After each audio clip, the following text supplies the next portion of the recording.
Hey, what's going on, everybody? Welcome to day 24 of the 31 Days of Horror. That is right, D Bougie 86 back up in this.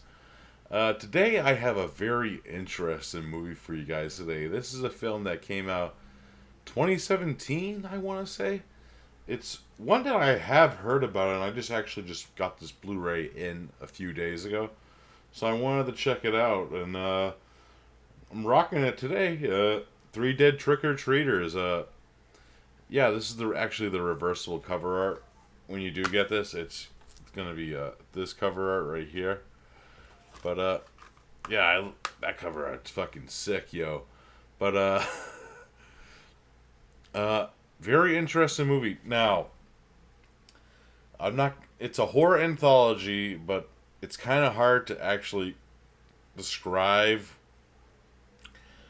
what the stories are actually saying it because it's actually interesting the aspect of this movie. It's a horror anthology with completely no dialogue whatsoever. Uh, Actually, there is one line of dialogue, and it's on a police scanner. So I did lie, but mostly most of the people and characters you meet through these stories are not talking. It's kind of a silent movie in that sense, but I'll give you the gist of what's going on with the wraparound, and uh, then we'll get into the movie itself. But pretty much the wraparound story of this whole anthology is kind of involving this paper boy who ends up discovering these three headstones, like you see on the cover here, of these three dead trick or treaters, hence the name of the movie. What ends up happening is on each one of these wooden crosses, tombstones they are, is a piece of paper that actually tells a story. These stories are actually the segments that we later see in the movie every time he takes one off and reads one, and it goes to the story. I believe the first one's known as Fondue. Uh, yeah, that's an interesting one. Uh, there's also wow, I don't even know how to pronounce. The second one is kind of like Malicious Malefinch or something like that. That one's pretty cool too. And the third one is Stash. That one's interesting. It's probably kind of the one that I kind of got the most straightforward interpretation out of that one. Delivery, that one that ended the way I thought it was gonna.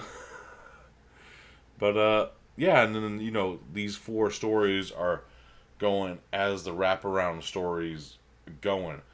Uh, yeah, it's very interesting that aspect of it. Now, my thoughts on the film. I love the atmosphere of this movie right off the gate. It feels like it's set in October. The fall leaves are everywhere in every story.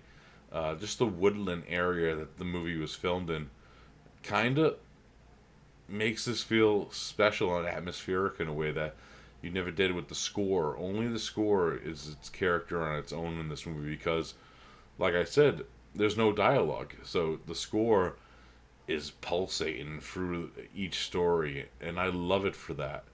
The score of this film is fantastic. Uh, the interesting thing is, a lot of like the acting in the film is very expressionist. I love the expressionist angle that they go with, like the characters that are intertwined with these stories. And there's an interesting aspect which I'm not going to interpret it right away, but I feel like three of the stories are kind of connected in a way through the same lens, and they're connected through different angles, if that makes sense. Uh, Including like some stories, they use like this blue liquid through a vial through most of it, which I found very interesting, which was in a few of the stories. And they could be interconnected with some other aspects of like the fourth story, which it makes sense when you find out the main scheme of where these stories actually came from. So I do like that aspect of it. Uh, the best thing about this, if this was like say like an hour and a half or an hour and 40, this could be kind of unbearable. But this only runs like 74 minutes. This, and I kind of respect that for that. You know, it just flies in there. Uh, and you know, for what it is, it's a very unique anthology in that right alone. You know, there's nothing too of skill. It's very different in the aspect of storytelling. I do like that there's kind of like some self interpretation that you could have with each of the stories in that sense, where this one could mean one thing, but to another person it could mean another thing. You know, and that's a cool aspect to go into a movie, and you know, and it's a movie that I'll probably revisit. I might have a different interpretation of the stories like later on, you know, in that aspect, you know. But yeah, overall, I really enjoyed this for what it was. There's a lot of special features on this release from Video Nomicon. Uh, yeah, fucking cool movie. Cool movie. If you like anthologies that are kind of like a low budget scale, this is, you know, low budget at its best. The cinematography and music are outstanding.